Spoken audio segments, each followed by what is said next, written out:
when President Ruto accused parliamentarians of extortion, that when governors, CSCs, members of the executive appear before parliamentary committees, of course,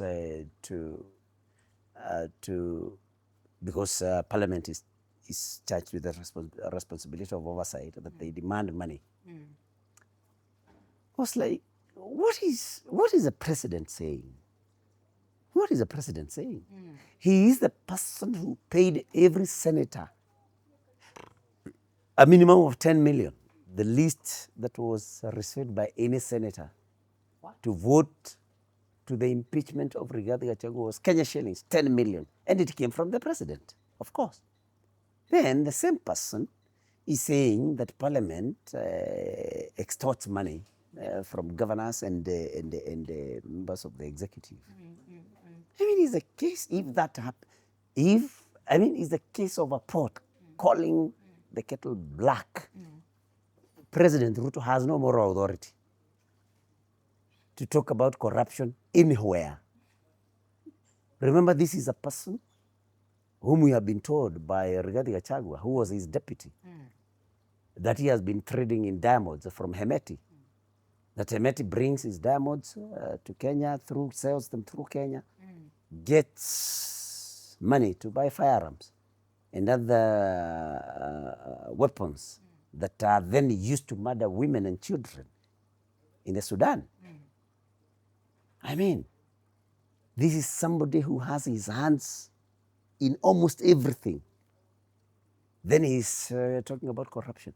If corruption will be discussed by anybody, William Ruto should not be on that table. Kenyans do not need his advice or his views on corruption. Because he actually, another person who is disappointing me is Raila Amolo Odinga, who called William Ruto once the high priest of corruption. I mean, so you cannot talk about corruption when you are the high priest of corruption, as he was called by Raila Amolo Odinga. So, I mean, it's disappointing. It's disappointing where we are, but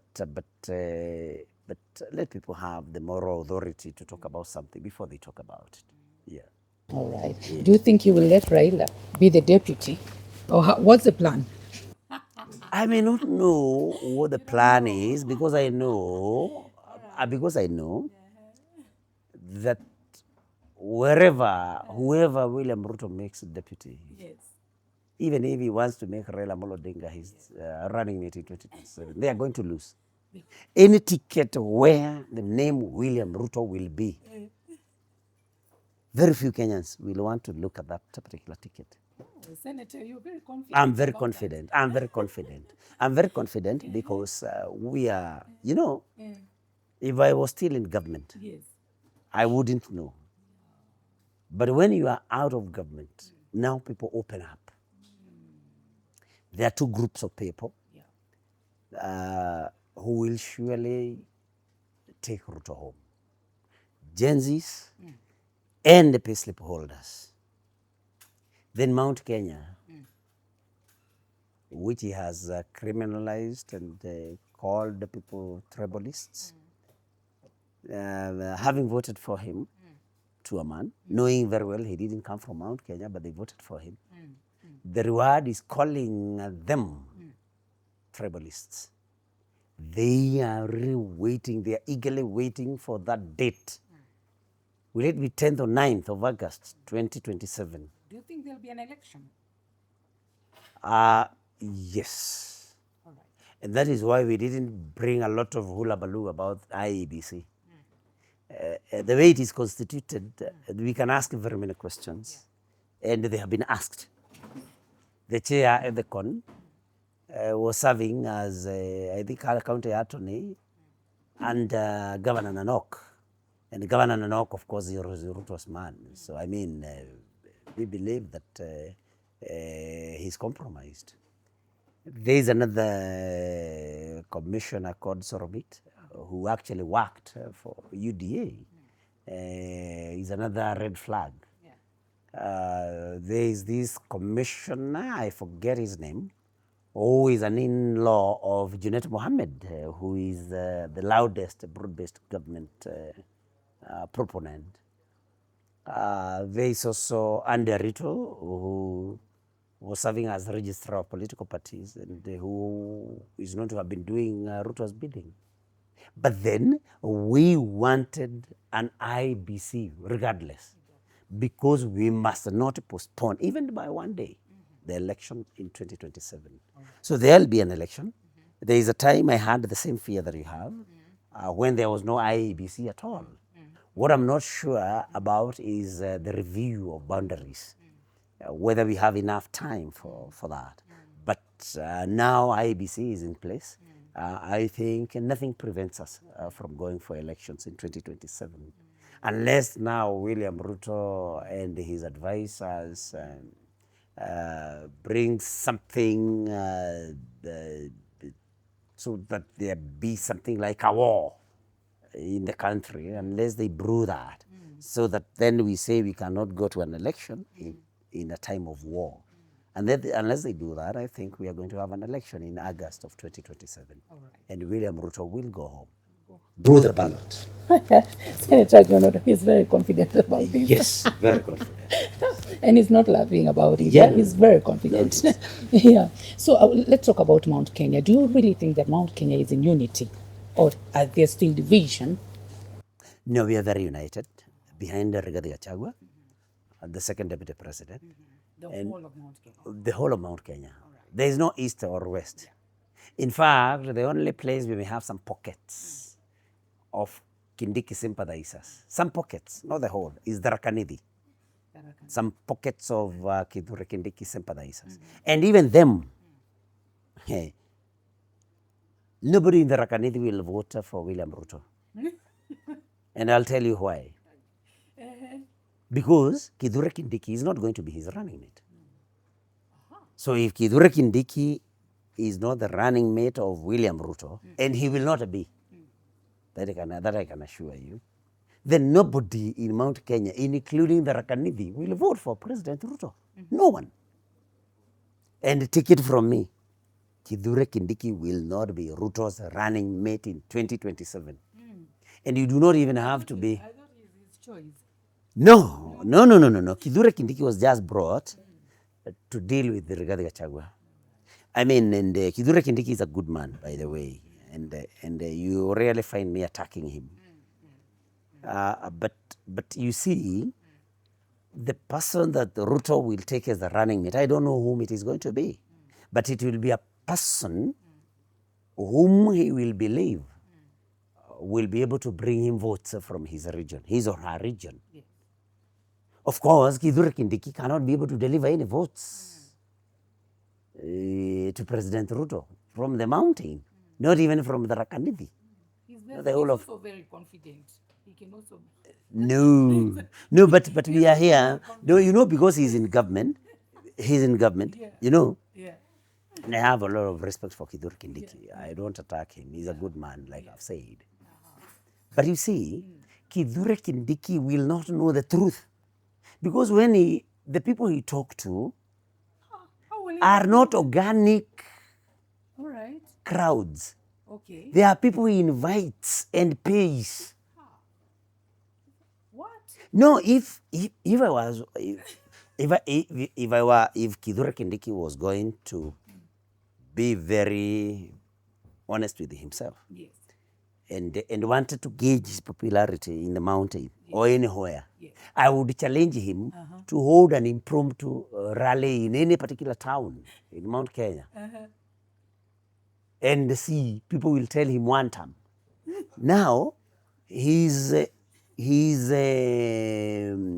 only addressing organized crowds, mobilized crowds who know that when they come, they'll get some money. yes, Yeah. So I'm telling you, Kithure Kindiki will not deliver any vote to Ruto. And that is why Ruto will not take him for running mate in 2027. Okay. You can take that to the bank. And so if Kithure Kindiki is not there, I'm still on your question. then it means even the Rakanidi will not vote for Ruto. That's how, that's the reality. And I mean, we pray that God will keep us safe so that we'll be back here after the elections of 2027. Yeah. In fact, before the elections, when Ruto names his running mate, I think that's a good time for you to organize. A city. But yes, of this. yes, yes. And I'll remind you what I said. Yes, God willing. That's right. Yes, yes, yes, yes. Yeah. But you know, Kenyan politics, yeah, they're driving people crazy. People are already crazy. Yes. And there's a lot of speculation. People are talking this, people are saying that. Actually, even the one-term thing, the two-term thing, it's crazy. It's Yes, crazy. yes. So what plan do you have, you as a senator, especially in Murang'a County, to at least calm the people down? Because I know their heart are all over. They had trusted this government for many years back, and even when they elected them, and then they were heartbroken. So what plan do you have? What have you done? No, you know, Yeah, I need not do anything yeah, because our people yes. are not violent people. I would only calm them down if their frustration and anger was now causing them to be violent. But how do you assure them that now you're right No, but with your now with whoever you are supporting? no. But our people are smart people. They're intelligent people. They are informed people. We are actually not telling them anything that they cannot see. Ah, all right. I mean, they were there. They have heard that. They listened to CS Treasury, the CS for Treasury, Bundy, saying that government can no longer be able to sustain free primary and secondary education. You know, I mean, they are in this. They are operating here. They know how hard the economy has been, how hard it has hit them. I mean, they know the promises that Ruto made.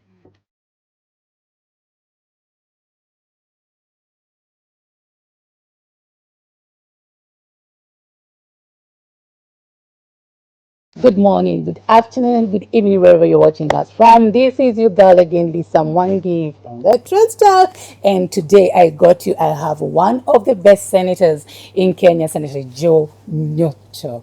I am so excited to sit with him because he's just a fun guy to sit with, leave alone politics. He's just a fun guy. How do you feel? I feel good. I thank God, Lisa. Yeah. Thank you for having me. Yeah.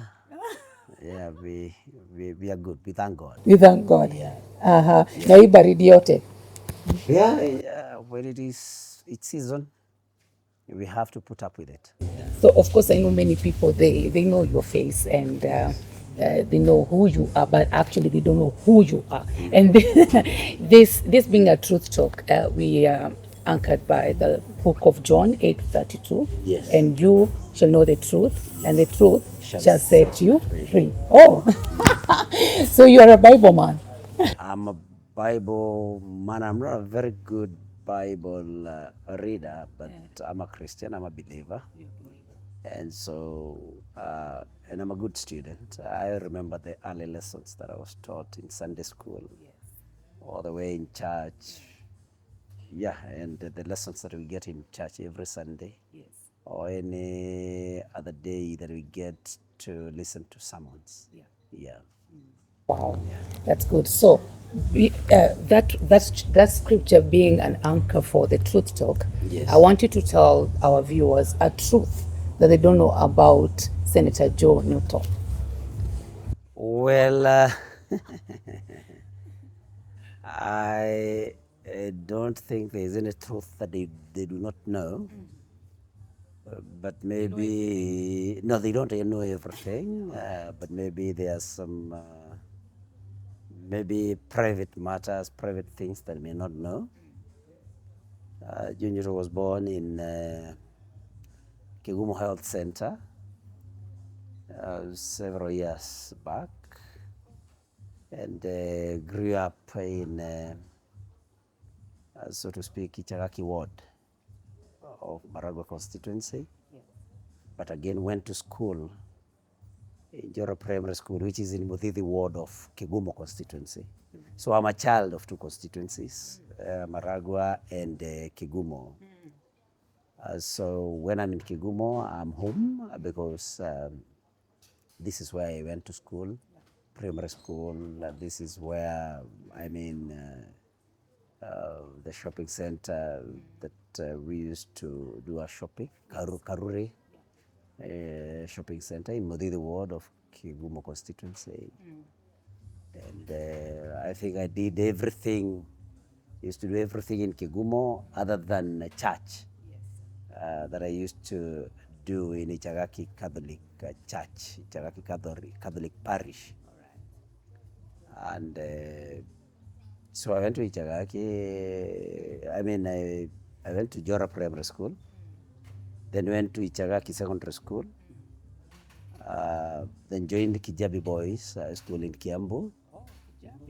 After which I joined Moi University and studied studied for a Bachelor of Education degree, which I thank God I was able to complete, and I graduated. Then was posted as a secondary school teacher, teaching Kiswahili and CRE. But then later I pursued accountancy, and I did take CPA, that is Certified Public Accountant course, all the way from section 1 to 6, and so I hold also a CPA-K, after which I went to Kenyatta University and took a Master of Business Administration and specialized in finance. Yeah, but basically I have been a teacher, a high school teacher. Then with time, God blessed me with my own school, which God blessed again, and it grew and birthed others. And that is, so I quit TSC employment some years back and pursued now my schools. I mean, running of my schools. And then the bag of politics beat me in 2017 when I vied to be Speaker of the County Assembly of Murang'a, unsuccessfully. But I thank God that in 2022, I vied for the seat of Senator of Murang'a County, which God graciously granted me, and that is where I'm serving. You may also want to know, if you're talking about my private life, you may want to know that I'm a strict believer. I'm a very serious believer of the word. And I'm born again. And I'm a family man. I have one wife who is a woman. That was very important to specify. Yes. Yeah. And I have kids. Yes. God has blessed me with a girl Yeah. and some two boys. So I think that is junior for you. Yeah. Wow. Yeah. Oh, you're a man of many hats, eh? But how do you manage like to balance you being a leader, your husband, you're a father, and you're a senator, and many people look up to you. And how do you balance your life? Well, one thing I think I would want to say is that before I got into politics, I had a discussion with my family, and I made them understand what it meant. And so they do not have a problem when I am away, for example. But then anytime that I'm free, I spend the time at home and with them. When we are able to also, sometimes we can go for a holiday where we are able to bond. But basically when I'm around, I sleep at home. Unless duty calls, I don't leave early in the morning, so I interact with the family. But of course, the first casualty, once you get into an elected office, is your private time. So before I got here, we used to go to church together on Sunday and then spend the whole day together. That is no longer possible because, of course, I'm invited to different churches within Murang'a County, and I have to join our people in their churches, and it is any church.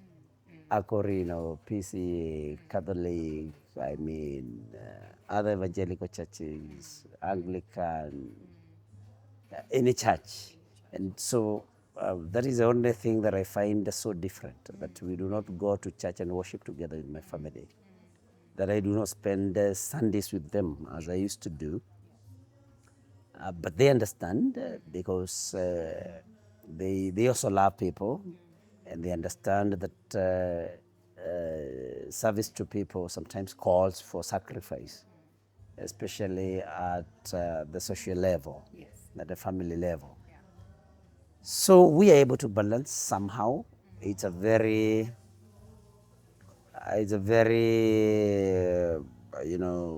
tedious job sometimes. Very, very taxing, especially in terms of time. And you also have to read a lot when you're in this space. In order for you to be able to make, for example, good contribution, informed contribution in the house, and to be, more knowledgeable, so that you can be able to represent people in the way they would expect you to. So it's a sacrifice, and but we thank God that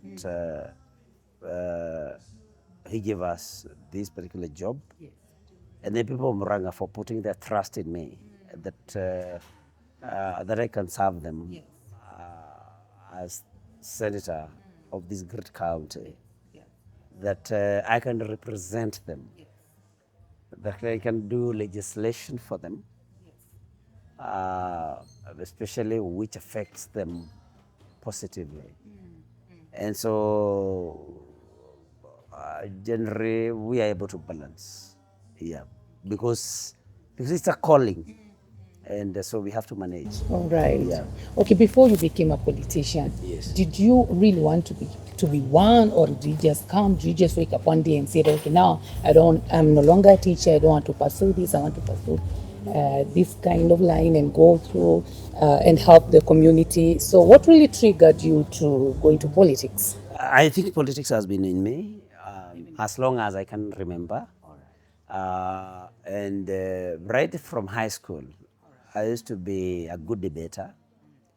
I used to be very interested in politics and what was happening then. And I remember as a very young person in high school, I used to ask my late father to get me some money to buy to buy. There was a magazine, a weekly review, and I used to read a lot, and I wanted to know what political actors then would do as a very young boy in high school, and I was interested. I remember when I transferred from Gakoi Secondary School to Kihara High School in Kiambu, near Gachie. I used to be an activist, and I remember I would do my lessons anytime there was some protests in Nairobi, and I would join in because I wanted. It was always in me, but then I was not able to get into electoral politics because there are things that were tying me. I come from a family that is not very much endowed, and to join politics, then I needed to quit my job, which I couldn't do as at that time, because then that would have meant that, when you get into politics, the results can only be two. You either win or lose, and you have to prepare for a loss. And so I was like, if I quit my job now and then God forbid I lose, then it means I'll not have a livelihood. Yeah. So that is what kept holding me, so that I was not able to be at a comfortable place where now I could feel that even if I vied and lost, I would still be able to survive. So that's why I waited till 2017, like I've told you, when I vied to be Speaker of the County Assembly of Moranga, and now 2022. Otherwise, I wanted to vie for the first time in 2002, but then it was not possible because I couldn't have quit my teaching job. Yeah, before we go forward, I just want to apologize to the many people who are writing me and asking when we are going live. Okay, we are not going live today. We have to record this, and I know you will get something eventually. Yeah, you mentioned something that you're a family man, of course, and everything. Yes. And so, what has been your role? This is a very strange question, yeah? And I know before we go to politics. Yes. What is your role as a husband and as a father?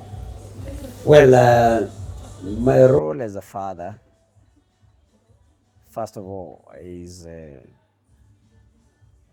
mentoring my children, inculcating in them the fear of God and respect for human beings. That is something that I think I say so many times. Sometimes they have to tell me, Daddy, this is something you have said so many times. You need to know that we already understand. Because, Lisa, I can tell you that you can get anywhere, you can be anything if you have God in you and you respect human beings. And by the way, that informs the quarrel that I have with President Ruto's government. Lack of respect for people, no regard for God. And so as a father, I think I've been very categorical that my children have to fear God, have to carry God with them, and have to respect people. And also teaching them the importance of hard work. One thing that I've been very strict again about is that there are no free things in this world. So I remember one time I think I thought my son was betting, and I was so mad with him. And I had to repeat it very many times. There are no free things in this world. And so mentorship of my children, because my children are also my friends. As a husband, I don't know what I would say. I think my wife would be able to answer that question better. But I have been trying to be what a good husband can be. Treating my wife well, providing for her and the kids. And of course, being the head of the family. So I'm not that softy. I'm not that soft husband who is always a baby, darling, my dear, what? When something wrong happens, I point it out.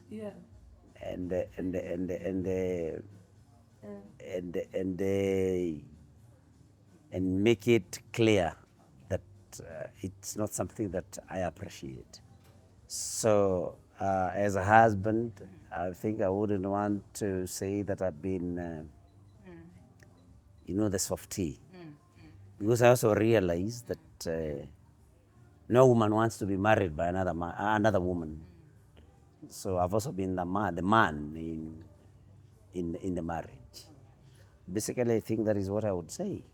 Yes. Oh, thank you so much. But at least I know many people have gotten to know at least one or two, three that they didn't know. Yeah. And that's why I wanted us to go that direction so that they know who is really Senator Joe Nyoto Young. Now you've been a senator. Yes.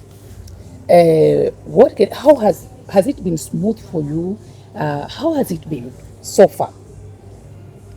Well, I wouldn't say it has been smooth because, like you may already know, we got into government and there were very many promises that were made by the sitting president. Of course, that time I'm elected on UDA, and so of course I was his supporter, and I voted for him. And we thought that he had a very transformative agenda for the country. Personally, I thought that I would have my freedom when I get into parliament. And I value freedom of thought. Freedom of thought. Wow. Yeah, but one thing that shocked me when we got into the Senate was the fact that, I realized that you are not expected when there was a vote to cast your vote independently. All right. Because I thought that once I get into the Senate, then that I would have the freedom to think. Wow. I would have the freedom to vote the way the people of Muranga would have wanted me to vote. But then I found something that got me very disappointed, that made me very disappointed. Something called a party position. Party position. Okay. So you are there, there's a vote, and then the majority leader goes around telling you, we are voting yes. Then like, umesikia, we are voting yes. So I was like, one time, is somebody supposed to think for me? I mean, that's the first disappointment that I got with the Senate. And then I came to understand that if you went against the party position, then of course that would bring friction with the party leader, who happens to be the president. And if you have been following local politics lately, you will know that there is a nominated senator by the name Gloria Oroba, who has been removed as senator for not towing the line. I hear the only thing she did was welcome Fred Matiang'i back in the country and say that he will support, she would support Fred Matiang'i come 2027. So those are the disappointments. So you're not supposed to be loud. Yes, but for us, for me now, I'm a rebel. Yeah. The majority leader cannot come and tell me we are voting yes. I would ask him, you and who? Because, I mean, we have broken ranks. I no longer believe in the president because I realized that that anything he says, he does not mean what he says. And he does not believe in anything that he says. He just plays politics. So when he talks about moving people from bottom, taking them up, when you get used to it, you realize that he has no intention whatsoever to improve the quality of life, the livelihoods of our people. Senator, Yes. cut you short a little bit, yeah? Before he became the president, Yes. you were in the same party. Yes. And you believed him, you trusted him, yes, yeah? yes. And you were in this together. Yes. So what actually really happened? Why did you not see that before? Why did you not see that he was not trustworthy before? That he cannot keep his promises before? How can you explain that to the people? Because I know there's somebody somewhere listening like, my Yes. God, Yes. oh, Senator, what are you saying? You were in it. Yes. So how can you explain that?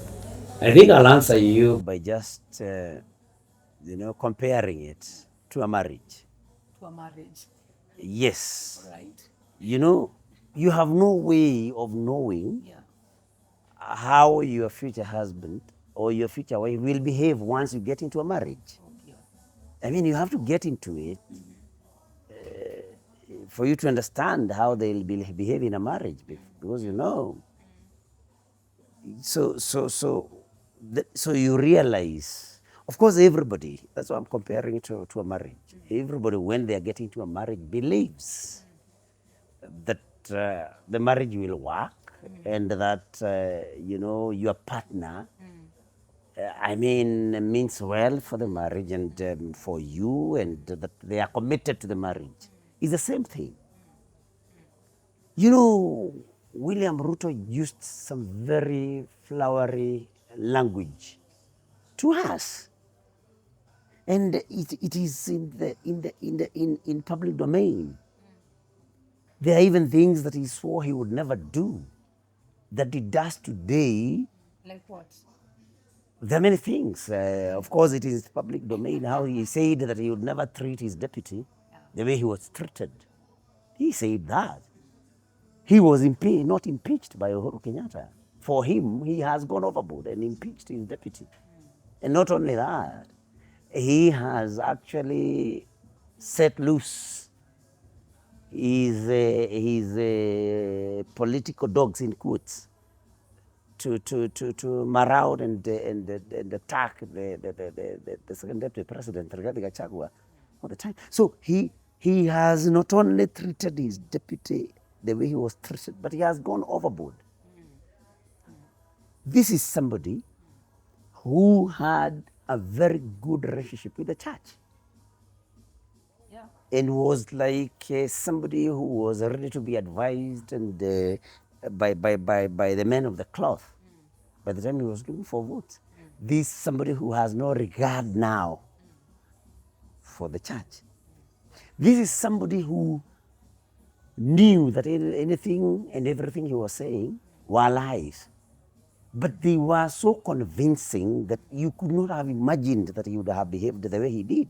You mean you guys never even saw a sign of it anywhere? No, there were those, you know, there was those red lights were there.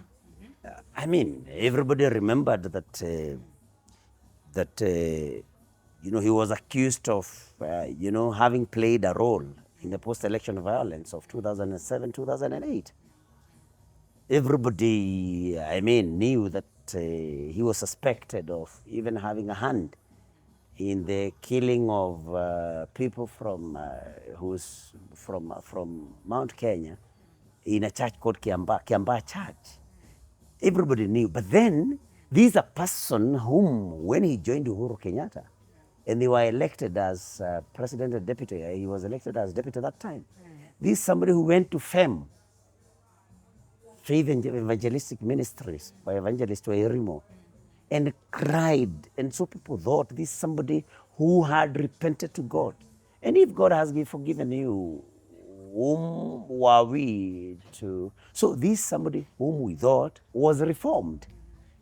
Of course, we knew there were those things. Of course, we had been told by Cyrus Jirongo that this somebody who supplied some 1,000 T-shirts when he was in Youth for Kano, 92, I think 10 times the same. He delivers, then, you know, he has some delivery invoice filled, then he takes them away, supplies them. I mean, we had been told that. But then, when he appeared like somebody who had repented and somebody who was now fully in charge and a believer, we believed him.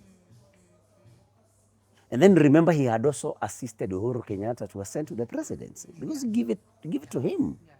He had played a major role in helping Uhuru Kenyatta to ascend to the presidency. And so that way he had become our friend, if I were to talk like somebody from the mountain.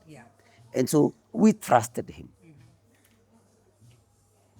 There was a clip which was played that time where he was saying, I don't know whom he was addressing. It is highly publicized. He was saying in Kiswahili, nyinyi watu hamna shida na sisi kama Wakikuyu, lakini inafika mahali unatofautisha maneno. Unatafuta serikali kwanza, halafu unatumia ile serikali sasa kutatua matatizo yale uko nayo. We didn't know that was played to us, but then We were looking at somebody who was reformed, in quotes. And so we just ignored that. So red flags were there. Because when Jirongo tells you about the T-shirts that were delivered 10 times, he tells you that they started, I think, was it a taxi company, a tour company, something like that, where Jirongo financed the purchase of those cars. And William Ruto was supposed to run the company. Then Jirongo says that William Ruto opened another company without the knowledge of Jirongo, where would deposit all the collections now in a different account. And Jirongo only came to know that Ruto was not paying, was not depositing this money in the company account that they had registered when they were called upon to, I think, to pay for the loans they had with the cars that they had bought. So those red flags were there, that this is somebody who is corrupt. This is somebody who can kill. Remember Kiambaa Church? That this is somebody who hates the Kikuyu community, because there was that clip. We ignored all that. But now the hatred that he talked about is there for everybody to see. The way he treats the Kikuyu community. So now we can, you rewind and, so even when he was coming to look for votes and pretended to be our friends, so he was doing this to get government, like he had said that time, to use government to punish now the people, the Kikuyu that he had problems with. So now we can see. But to answer your question, we swallowed his bait because we didn't think that he would behave the way he did. And I think that answers your question. That why didn't we say that he was that type? We saw somebody who was reformed, somebody who had the fear of God in him, somebody who had repented, but he was just a wolf wearing a sheep's skin. Yeah, sadly. It's very sad. It's very sad, of course. But you see, most of these things, they are termed as allegations, so we actually really don't have tangible proof. No, they're not allegations. We have proof. You have proof? Yes. Yes, we have proof. I have proof. You have? If you want me to Oh my God. proof that the hatred that he had for the Kikuyu community at that time is still there. It's still there. You only need to see, you only need to remember who helped him ascend to the presidency in Kikuyu land. It was Rigathi Gachagua. It was Ndindi Nyoro. It was Justin Muturi. It was Mithika Linturi. It was Moses Kuria. All those ones have been kicked out. The people who brought him to the mountain, the people who helped him, the people who campaigned for him in the mountain. What did he do recently? This February? So he says, through the majority leader, of course, he says that they are reorganizing parliamentary committees. In the Senate we call them standing committees. Then what does he do? He removes John Nyoto, senator from Murang'a County, as chair education. He removes Karungo Wadhangwa, the senator for Kiambu, as chair roads. He removes John Medhu, the senator for Nyandarua, as chair land. He removes James Kamau Murango, the senator for Kirinyaga, as chair agriculture. Are we together? What does he do about his people? Jackson Mandago was chair health. He retained as chair health. Julius Murgo, the senator for West Pokot, who was chair for labor, is retained as chair for labor. Senator Chesang of Trans Nzoia was chair ICT. He remains as chair ICT. Hilary Sigei, senator for Bomet, was chair jailer. He remains chair jailer. Are we together? So he doesn't touch any, he throws us out, which is okay. But then, if it was about loyalty, because no. If it was about loyalty, we have senators who are in his choir, I mean, who believe, who still support him from this region. He did not give any of them any of those seats. He used our seats to bribe ODM. So his hatred for his hatred for the Kikuyu is something that I can prove in the manner that I have. The fact that he has no regard for the men of cloth like he used to pretend he had. You don't need to go very far. You only need to listen to Evangelist Wairemo. What did she say recently? That she believed, she thought that they thought that this was a government of God. But she said, to our embarrassment, it's a government of fights. So anything that I have said is, I can be able to prove. These are not allegations. Yeah. He has shown in deed and action that what I'm saying is, so he never meant anything that he said. Yes. Yeah. Oh, let me get you back to what you said about having the freedom of speech, of speaking out your mind and your thoughts. What have you done about it? Because we know you as a person who has confidence, a person with fears of speaking out. But personally, what have you done about that? No, I have put it in black and white, that nobody can think for me. I mean, that when a bill or a vote comes up, I have to use my judgment. But most importantly, listen to the voice of the people of Murang'a, whom I represent. I'm not in the Senate to represent myself. I'm in the Senate to represent the people of Murang'a. So the voice of the people of Murang'a is what should be heard, is what I should actually present and you know, I should not say anything that is contrary to the voice of the people of Murang'a. So, and that one is clear. My majority leader knows, the chief whip knows, the president knows, the speaker knows. So if you are telling others how to vote, you do not tell Junior how to vote. That one I have told them, for me, that is, please, you have to keep off that. So, and I used to question even then, and I would ask the majority leader, why don't you even at least call us when there is a vote, at least ahead of the vote, and tell us why you think we should vote yes, instead of the party position, the party position. I mean, party position. And it happens also on the other side also. They also do the same. But yeah, ODM the same. I mean, it's something that frustrates the independence of legislators. So that's what happened when it was, impeachment of the... Yes, but impeachment, and now that you have talked about impeachment, you know, I was in Homa Bay yesterday when President Ruto accused parliamentarians of extortion.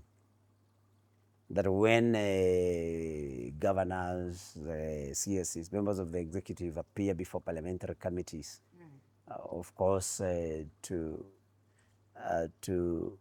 because Parliament is charged with the responsibility of oversight, that they demand money. I was like, what is the president saying? What is the president saying? He is the person who paid every senator a minimum of 10 million, the least that was received by any senator to vote to the impeachment of Rigathi Gachagua was Kenya shillings, 10 million. And it came from the president, of course. Then the same person is saying that Parliament extorts money from governors and the members of the executive. I mean, it's a case, if that happens, it's a case of a pot calling the kettle black. President Ruto has no moral authority to talk about corruption anywhere. Remember, this is a person whom we have been told by Rigathi Gachagua, who was his deputy, that he has been trading in diamonds from Hemeti. That Hemeti brings his diamonds to Kenya, sells them through Kenya, gets arms, money to buy firearms and other weapons that are then used to murder women and children in the Sudan. I mean, this is somebody who has his hands in almost everything. Then he's talking about corruption. If corruption will be discussed by anybody, William Ruto should not be on that table. Kenyans do not need his advice or his views on corruption. Because he actually, another person who is disappointing me is Raila Amolo Odinga, who called William Ruto once the high priest of corruption. I mean, so you cannot talk about corruption when you are the high priest of corruption, as he was called by Raila Amolo Odinga. So, I mean, it's disappointing. It's disappointing where we are, but let people have the moral authority to talk about something before they talk about it. Yeah. All right. Do you think you will let Raila be the deputy? Or what's the plan? I may not know what the plan is because I know that whoever William Ruto makes deputy, even if he wants to make Raila Amolo Odinga his running mate in 2027, they are going to lose. Any ticket where the name William Ruto will be, very few Kenyans will want to look at that particular ticket. Senator, you're very confident. I'm very confident. I'm very confident. I'm very confident because we are, you know, if I was still in government, I wouldn't know. But when you are out of government, now people open up. There are two groups of people who will surely take Ruto home. Gen Zs and the payslip holders. Then Mount Kenya, which he has criminalized and called the people tribalists, having voted for him to a man, knowing very well he didn't come from Mount Kenya, but they voted for him. The reward is calling them tribalists. They are really waiting, they are eagerly waiting for that date. Will it be 10th or 9th of August, 2027? Do you think there'll be an election? Yes. All right. And that is why we didn't bring a lot of hula baloo about IEBC. The way it is constituted, we can ask very many questions, and they have been asked. The chair at the con was serving as, I think, county attorney and Governor Nanok. And Governor Nanok, of course, is Ruto's man. So, I mean, we believe that he's compromised. There is another commissioner called Sorobit who actually worked for UDA. He's another red flag. There is this commissioner, I forget his name, who is an in-law of Junet Mohammed, who is the loudest broad-based government proponent. There is also Andy Ruto, who was serving as registrar of political parties and who is known to have been doing Ruto's bidding. But then we wanted an IBC regardless, because we must not postpone, even by one day, the election in 2027. So there'll be an election. There is a time I had the same fear that you have, when there was no IEBC at all. What I'm not sure about is the review of boundaries, whether we have enough time for that. But now IEBC is in place. I think nothing prevents us from going for elections in 2027. Unless now William Ruto and his advisors bring something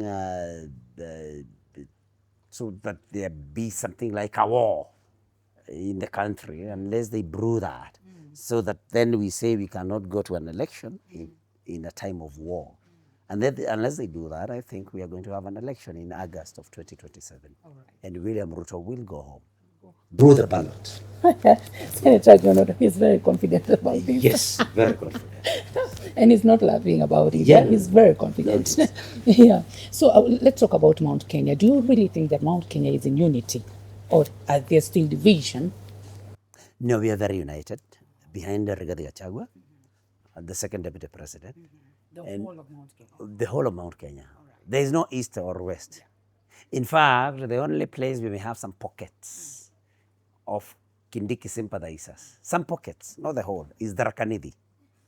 Some pockets of Kithure Kindiki sympathizers. And even them, hey, nobody in the Rakanidi will vote for William Ruto. And I'll tell you why. Because Kithure Kindiki is not going to be his running mate. So if Kithure Kindiki is not the running mate of William Ruto, and he will not be, that I can assure you, then nobody in Mount Kenya, including the Rakanidi, will vote for President Ruto. No one. And take it from me, Kithure Kindiki will not be Ruto's running mate in 2027. And you do not even have to be. I thought it's his choice.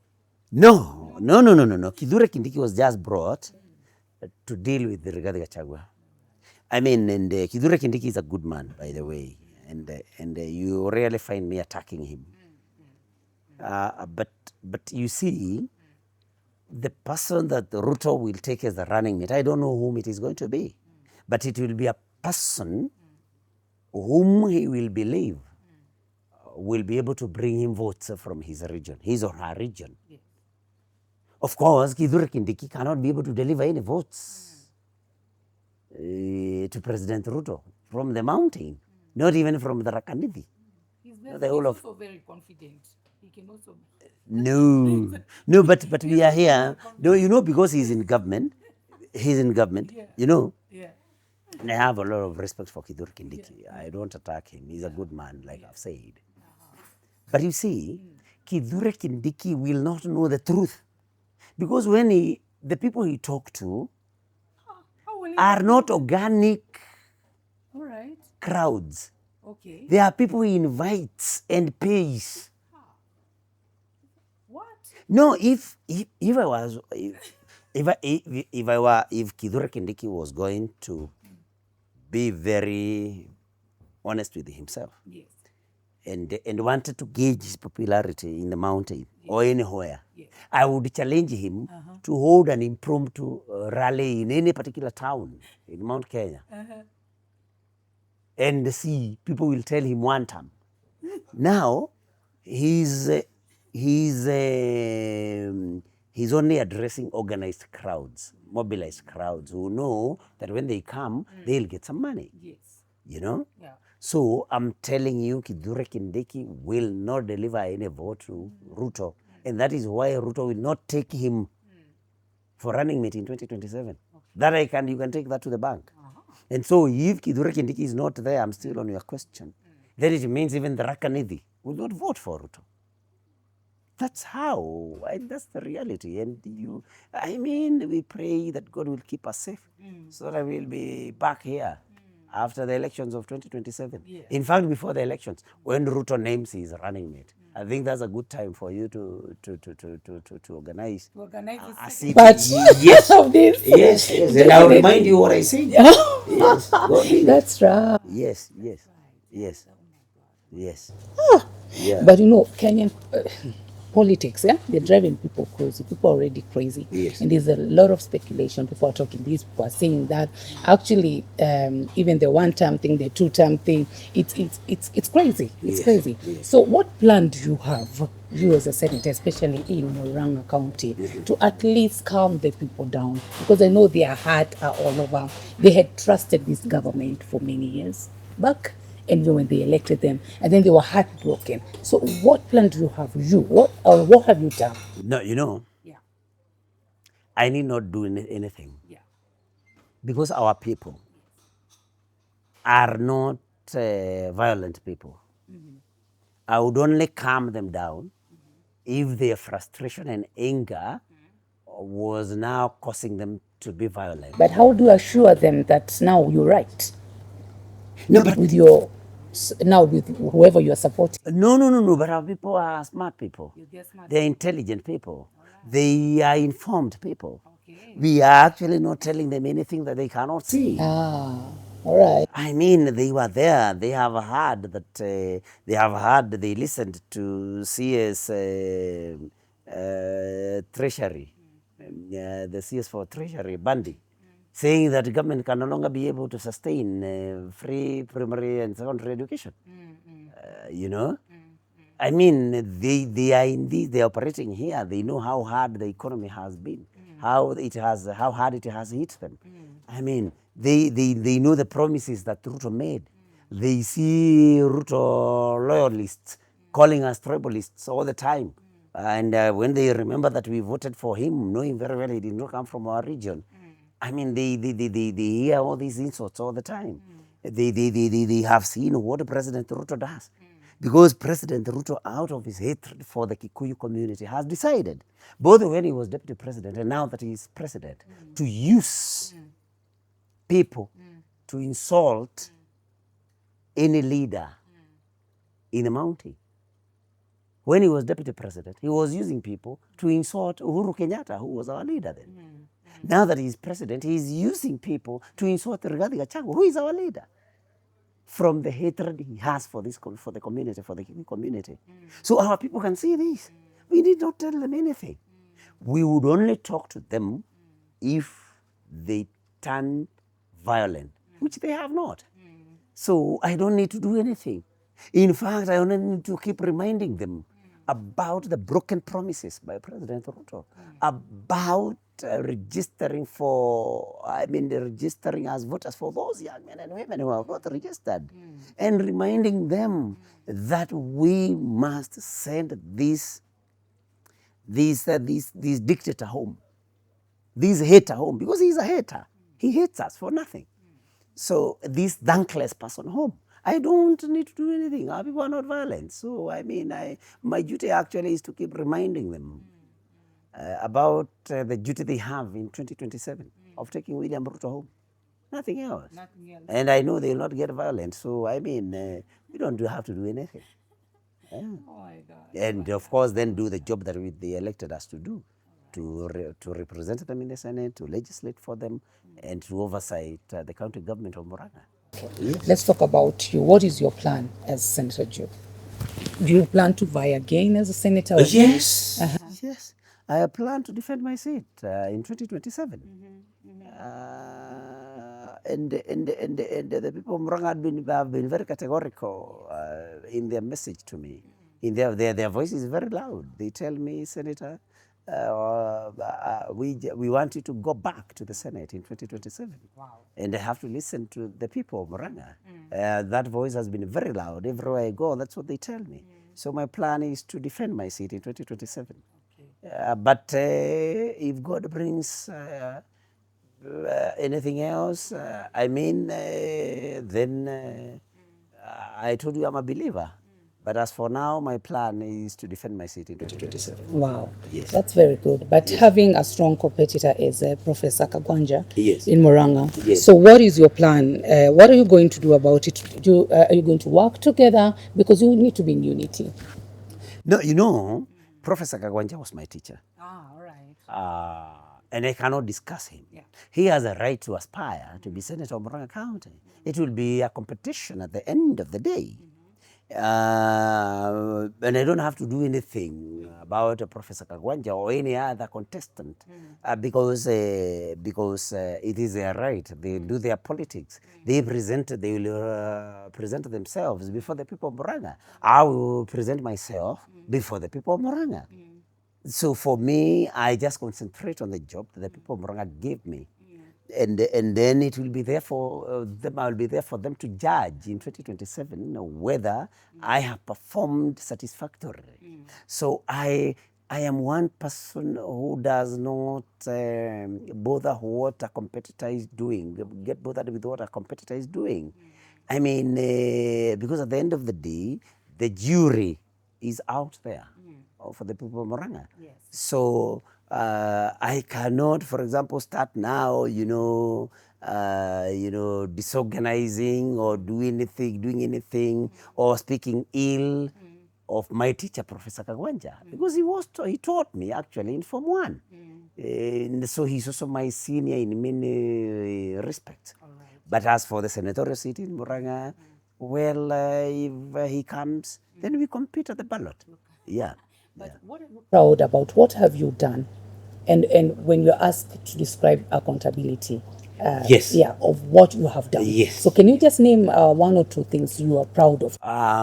Well, the job of a senator, and that's a very good question. The job of a senator is not, there is this mistake that we must correct.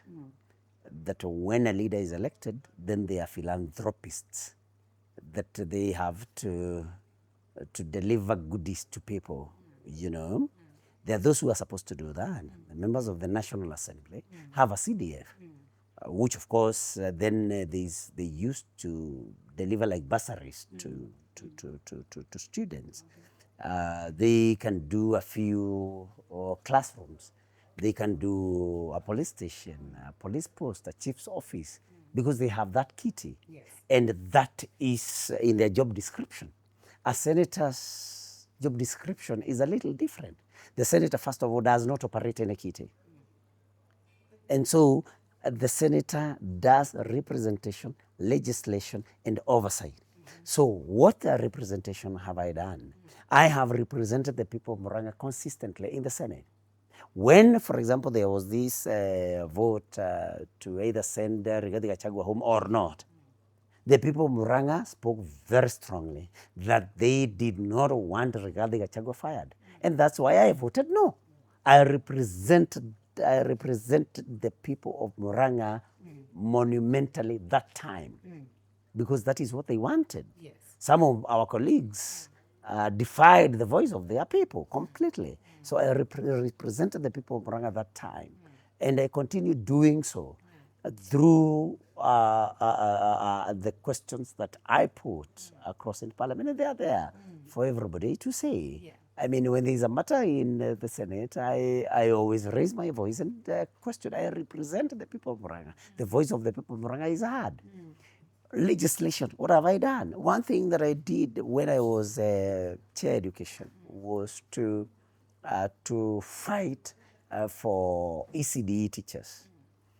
We have, by the time I left, we had passed a bill where every ECDE teacher, not just in Muranga, is supposed to be employed on permanent and pensionable basis.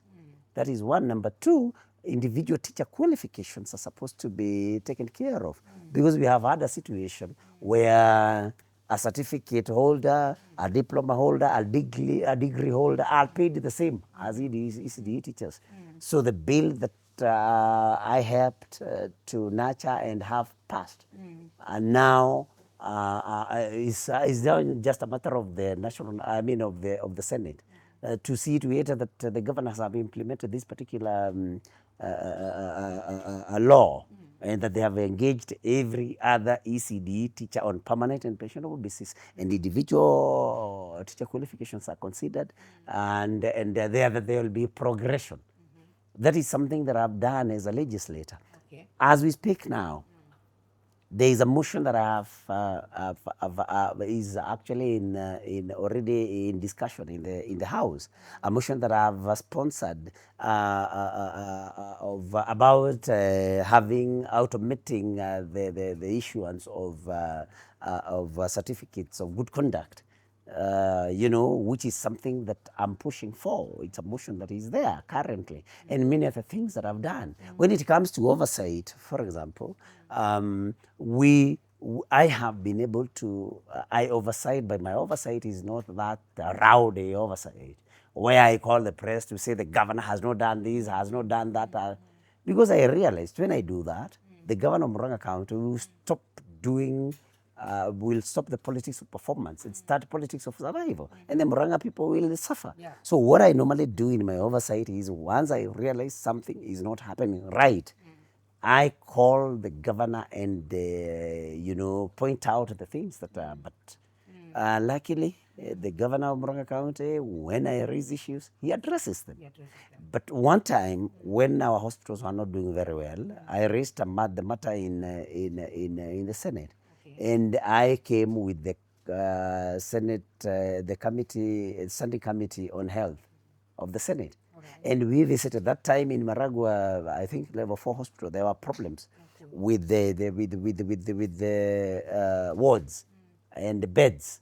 Actually, patients were sharing beds. And when I came there, we raised that issue. I think the county government then constructed more wards. And now patients there and more equipment has been brought.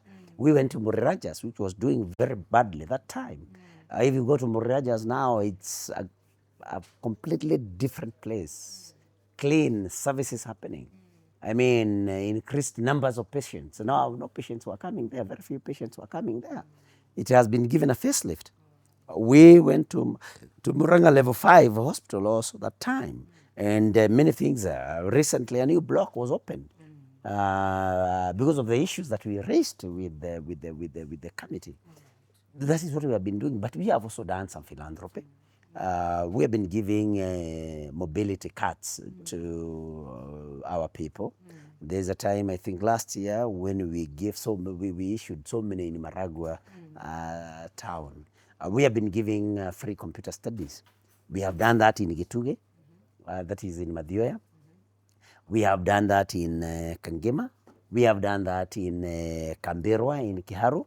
And we are planning to do the same free computer courses in Kambiti. On the 5th of December, God willing, we will have a very big medical camp in Keno here. With it will be a big thing. It will be a big thing, and we will be attending to patients of all manner of diseases. There'll be screening, there'll be medication, there'll be many things. That is as far as philanthropy is concerned. But I like emphasizing that a leader is not, elected, especially in the Senate, to do philanthropy. People have to lead. We have to see people making contributions in Parliament.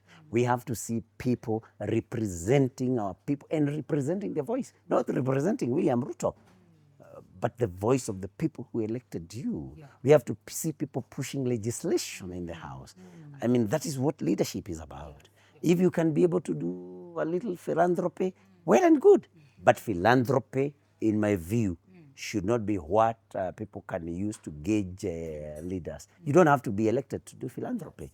I mean, there is a gentleman who is called Kamau Wadutu who does a very good philanthropy. Actually, no politician matches Kamau Wadutu in philanthropy. So if a leader says that the only thing they can present is philanthropy, then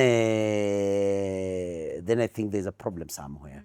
Do philanthropy, but let us also see you doing leadership, especially in Parliament. Yes. Wow, our time is so much gone, but I cannot fail to ask you this question: that how best do you plan to involve a common wananchi in the decision-making process when you are elected, or even now? How do you do it? No, but we listen to people. We listen to people. We have an office in Murang'a. We have another office in Nairobi, and they are open to members of the public, and they come, they visit, especially the Murang'a office. Yes. They revisit. It is in a Rahuka building, And you engage them. and we engage them. Wow. Or even when they don't find me there, they are members of staff. They are employed by the Parliamentary Service Commission, but of course, seconded by myself. And so there are people in my team who collect this.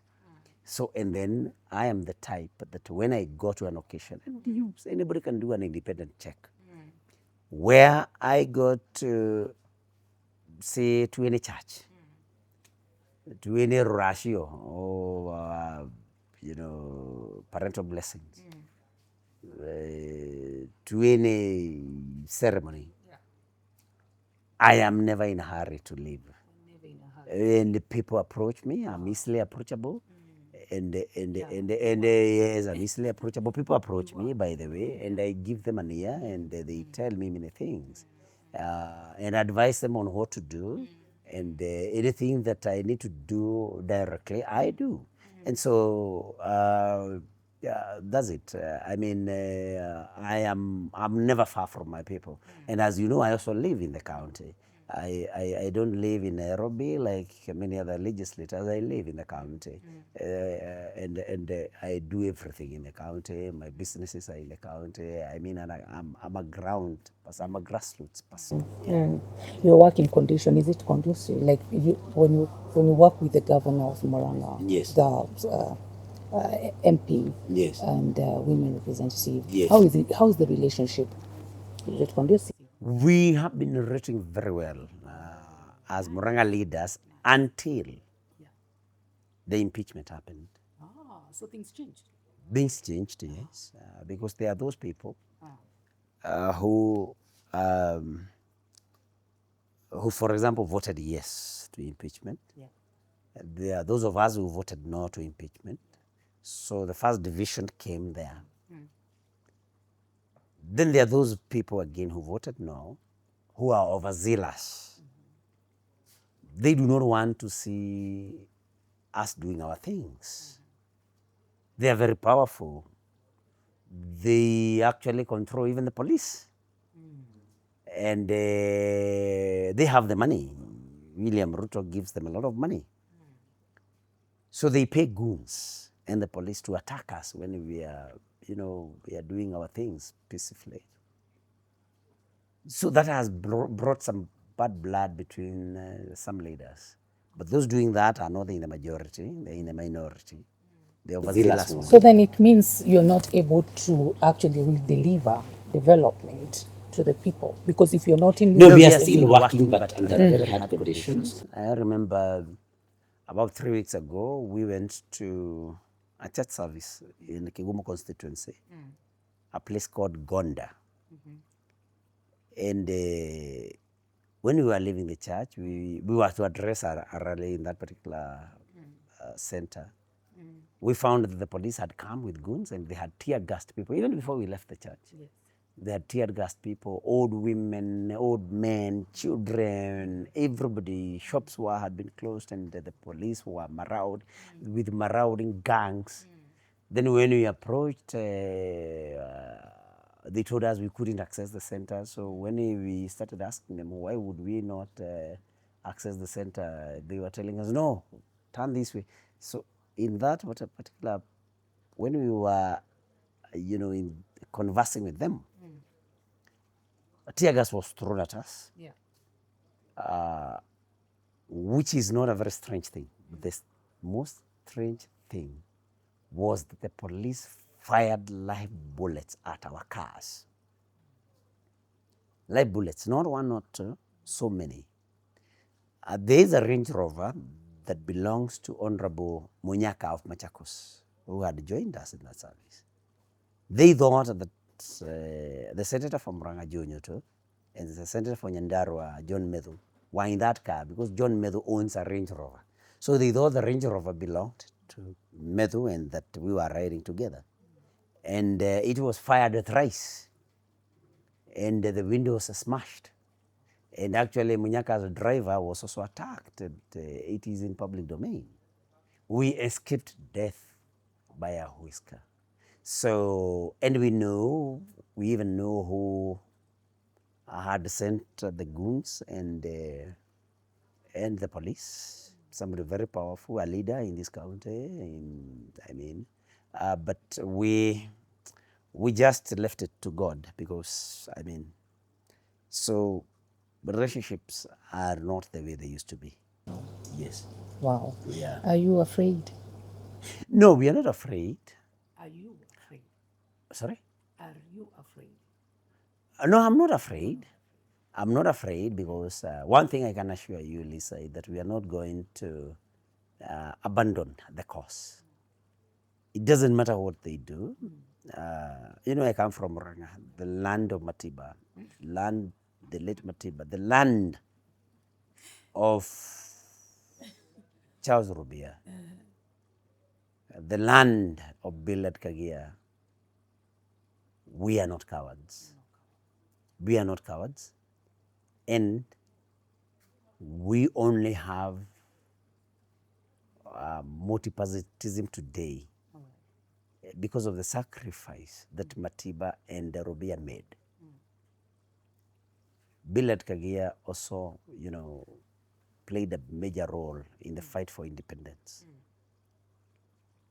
If we need to make a sacrifice to deliver our people from the yoke, because it's a yoke of William Ruto, we are ready to make the sacrifice. But we believe because we are fighting because we are fighting for a just cause, we believe that God is going to protect us the way he did at Gonda in Kegumo that fateful Sunday. So I'm not afraid. Wow. Yeah. Wow. That's a good one. Hey, when you talk like this, sometimes I feel as if I'm in the wrong place. I'm in the wrong country because this is not how things are supposed to be done. Yes. As a common mwananchi, I'm Yeah. supposed to feel safe. Yes. I'm supposed to feel at home. But when you hear, such things or when you see them, you wonder where are we going? Where are we? And I understand you, Linda. I mean, Lisa, sorry. Because most of the people that have been killed by the police are innocent people. During these protests, during these demos, they are not actually protests, demos. Wow. There are people killed. Recently, there is a young girl who was killed while with the mother watching TV in the house. Wow. Just the way we are conversing here. Then a bullet comes from nowhere. Oh my God. People, so I understand when you say that you wouldn't expect your country to run like that. No.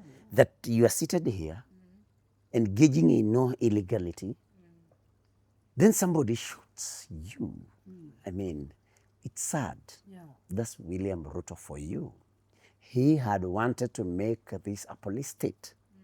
But then we have been very loud about it. And we have even actually called upon the International Criminal Court to send the investigators here, because people cannot engage in heinous crimes like the ones they are engaging in and be let to just go. So it's frustrating. Yeah. That's why I tell you I'm not afraid. Yeah. Because if every one of us kept quiet, then the situation can only get worse. Yeah, but with all this chaos and everything, yes, what has made you actually really focus, No. Yeah. The need to see justice for our people. Right. The need to make our country better for tomorrow's generation, our children, our grandchildren. The need to protect the rights that were fought for during the second liberation and which William Ruto wants to take away from people. Why have young people been killed, for example? Because of exercising their freedom of expression, nothing else. Why was Albert Ojwang killed? Just because of saying that DIG of police, Lagat, is a corrupt person. Just writing that on Facebook. It costs him his life. Yeah. The freedom of Ruto wants to take away the freedom of expression. Ruto wants to take away the freedom of association. Yes. That's why we are saying we cannot allow that. So he will kill whoever he wants to kill. But at least those who remain will enjoy their freedoms. You as a senator, John Ruto, where do you draw the line of distinction when it comes to value and sphere of work? Well, sometimes there's no line. Sometimes you could even be planning to do something very constructive. But then you get news that again, William Ruto, through the police especially, has misbehaved.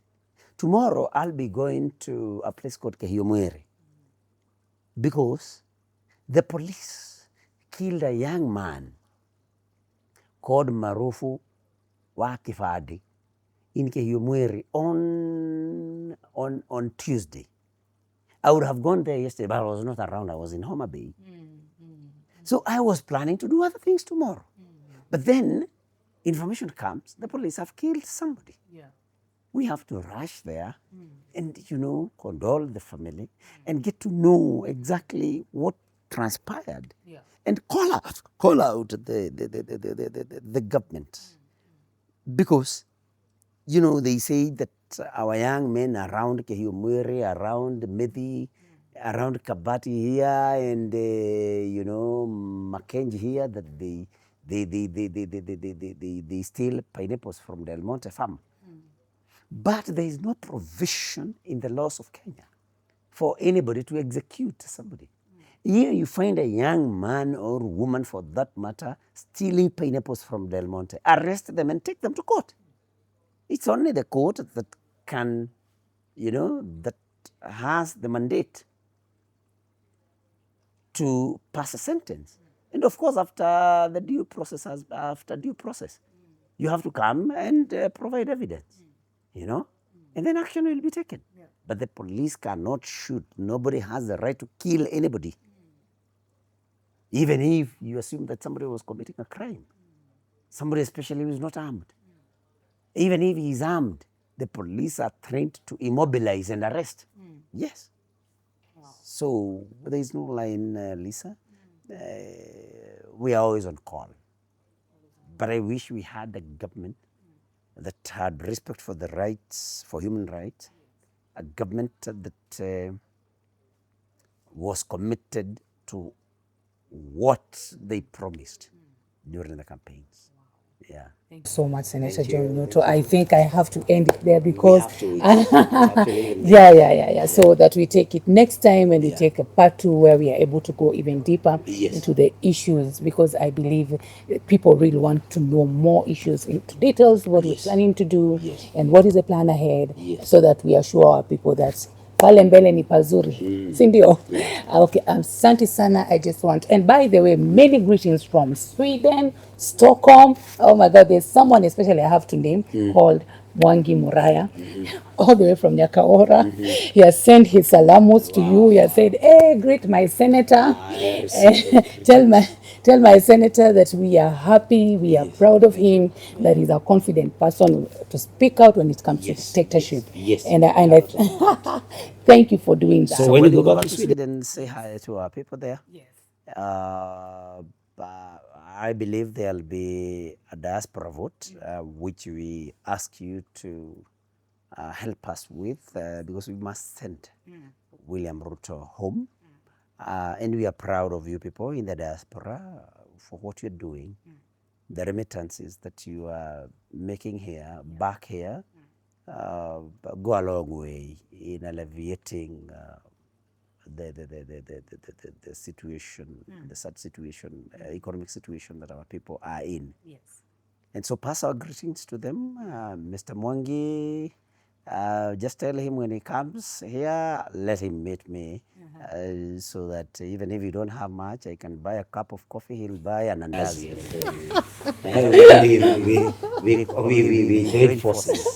You join forces. There's another one called Councillor Mwaora. He also sent his greeting. He said, please, Salimi, I think you schooled this together, he said, in the same school. And there's another one called Mirani. There's another one called Pastor Beatrice. All of them send their greeting. They said, I have to give you those greetings. I received them, pass my greetings to them. Now you have my number. If my classmate, counselor is there, he can send me that photo, then maybe I can be able to relate. But we are proud of you people. We pray for you. We believe that you pray for us in our country. We pray to God especially for protection, because we are fighting against a very brutal regime, which can do anything, God forbid. So we need to pray for one another. Those of us that God has given a voice, we promise that we will make sure the voice of our people is heard. Yes. Wow. Yeah. And I just want to assure you that we're really praying. Even in Sweden, we normally have Kenyan Prayer Day. Wow. Just to pray for Kenya That is good. I and to should pray for visit our leaders. Sweden sooner than later. Please, you're welcome. Yes, thank you. You're welcome. You're welcome, of course. you. Yeah? Yeah. You and more should come and talk to us, and we'll be happy. Yeah. Thank you so much, our viewers. And so, asante sana for watching this episode. And as we promised you, the Truth Talk will always bring you nothing but the best. And if you're there and you're planning to go for a safari, Milana Tours and Travel, they got you. Just tell Lisa Mwangi, or you just give them Truth Talk. You'll get the best of the best discount. So see you next time. Bye.